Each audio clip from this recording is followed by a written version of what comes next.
ಕೋಪವನ್ನು ನಿಯಂತ್ರಿಸುವ ವಿಧಾನ. ಬುದ್ಧ ಮತ್ತು ಅವನ ಶಿಷ್ಯರು ಎಂದಿಗೂ ಒಂದೇ ಸ್ಥಳದಲ್ಲಿ ದೀರ್ಘಕಾಲ ಉಳಿಯುವುದಿಲ್ಲ, ಏಕೆಂದರೆ ಅವರು ತಮ್ಮ ಆಹಾರಕ್ಕಾಗಿ ಗ್ರಾಮಸ್ಥರನ್ನು ಅವಲಂಬಿಸಿರುವುದರಿಂದ ಗ್ರಾಮಸ್ಥರಿಗೆ ಹೊರೆಯಾಗಲಿದೆ ಎಂಬುದು ಅವರಿಗೆ ಗೊತ್ತು. ಒಂದು ದಿನ ಬುದ್ಧ ತಾನು ಹಿಂದೆಂದೂ ಹೋಗದ ಹಳ್ಳಿಗೆ ಹೋದನು. ಅವನು ತನ್ನ ಭಿಕ್ಷಾಪಾತ್ರೆ ಹಿಡಿದು ಹಳ್ಳಿಯ ಮನೆಯೊಂದರ ಬಾಗಿಲು ತಟ್ಟಿದನು. ಸ್ವಲ್ಪ ಸಮಯದ ನಂತರ ಒಬ್ಬ ಮಹಿಳೆ ಹೊರಗೆ ಬಂದಳು.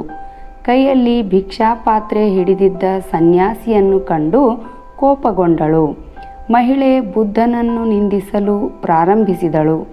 ನೀವು ಕೆಲಸ ಮಾಡಲು ಸಾಕಷ್ಟು ಫಿಟ್ ಆಗಿದ್ದೀರಿ, ಬದಲಾಗಿ ನೀವು ಕೆಲಸ ಮಾಡದೆ ಆಹಾರವನ್ನು ಹೊಂದಲು ಬಯಸುತ್ತೀರಿ. ಮತ್ತು ಅವಳು ಅವನನ್ನು ನಿಂದಿಸುತ್ತಲೇ ಇದ್ದಳು. ಆದರೆ ಬುದ್ಧನು ಯಾವುದೇ ಪ್ರತಿಕ್ರಿಯೆ ಇಲ್ಲದೆ ಅವಳ ಮಾತು ಮುಗಿಯುವವರೆಗೆ ಕಾಯುತ್ತಾ ನಿಂತನು. ಅವಳು ತನ್ನ ಉಸಿರು ಹಿಡಿಯಲು ವಿರಾಮಗೊಳಿಸಿದಳು. ನಂತರ ಕೇಳಿದಳು, ನೀನೇಕೆ ಕಲ್ಲಿನಂತೆ ನಿಂತಿದ್ದೀಯಾ? ನೀನೇ ಏನಾದರೂ ಹೇಳಬಹುದು.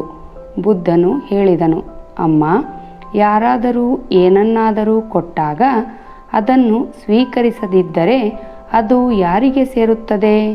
ಮಹಿಳೆ ಉತ್ತರಿಸಿದಳು, ನಾನು ನಿಮಗೆ ಏನನ್ನೂ ನೀಡುವುದಿಲ್ಲ. ನನ್ನ ಸ್ಥಳದಿಂದ ಹೊರ ಹೋಗಿ. ಬುದ್ಧನು ಮೃದುವಾಗಿ ಉತ್ತರಿಸಿದನು, ಅಮ್ಮ, ನಾನು ನಿನ್ನನ್ನು ಭೇಟಿಯಾದ ಸಮಯದಿಂದ ನೀವು ಏನನ್ನು ನನಗೆ ನೀಡುತ್ತಿದ್ದೀರಿ? ಅವಳು ಕೇಳಿದಳು, ಹಾಗಾದರೆ ಏನನ್ನಾದರೂ ಕೊಟ್ಟಾಗ ಯಾರಾದರೂ ಅದನ್ನು ಸ್ವೀಕರಿಸದಿದ್ದರೆ ಅದು ಯಾರಿಗೆ ಸೇರುತ್ತದೆ ಎಂದಲ್ಲವೇ? ಅದು ನಮ್ಮ ಬಳಿಯೇ ಉಳಿಯುತ್ತದೆ. ಮತ್ತೀಗ ನೀವು ಕೊಟ್ಟ ನಿಂದನೆಗಳನ್ನು ನಾನು ಸ್ವೀಕರಿಸಲಿಲ್ಲ. ಅದು ಯಾರ ಬಳಿ ಉಳಿಯಿತು? ಕೇಳಿದ ಬುದ್ಧ ಮುಗುಳ್ನಕ್ಕ. ಮಹಿಳೆ ತನ್ನ ತಪ್ಪನ್ನು ಅರಿತುಕೊಂಡಳು ಮತ್ತು ಕ್ಷಮೆಗಾಗಿ ಬುದ್ಧನಿಗೆ ನಮಸ್ಕರಿಸಿದಳು.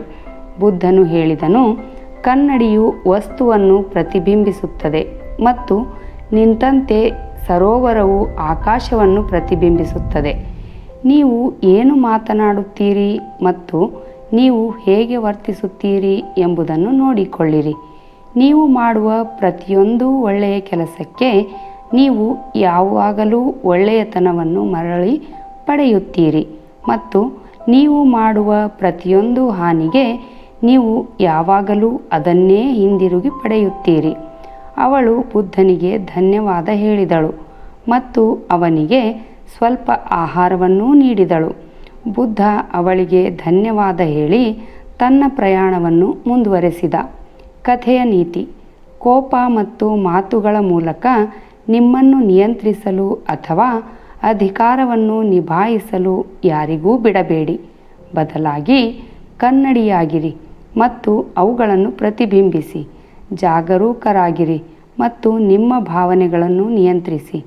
ನಿಮ್ಮನ್ನು ನಿಯಂತ್ರಿಸುವ ಮೂಲಕ ನೀವು ಎಂದಿಗೂ ಯಾರಿಂದಲೂ ಪ್ರಭಾವಿತರಾಗುವುದಿಲ್ಲ ಮತ್ತು ಅವರಲ್ಲಿನ ನಕಾರಾತ್ಮಕತೆಯಿಂದಲೂ ಪ್ರಭಾವಿತರಾಗುವುದಿಲ್ಲ.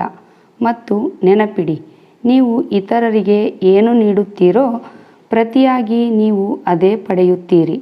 ಮತ್ತೊಬ್ಬರಿಗೆ ಉತ್ತಮವಾದುದನ್ನೇ ನೀಡಿರಿ, ಉತ್ತಮವಾದುದೇ ನಿಮಗೆ ಹಿಂದಿರುಗಿ ಬರುತ್ತದೆ. ವಿಡಿಯೋ ನೋಡಿದ ತಕ್ಷಣ ನನ್ನ ರತ್ನವಾಣಿ ಚಾನಲನ್ನು ಸಬ್ಸ್ಕ್ರೈಬ್ ಮಾಡಿಕೊಳ್ಳ್ರಿ.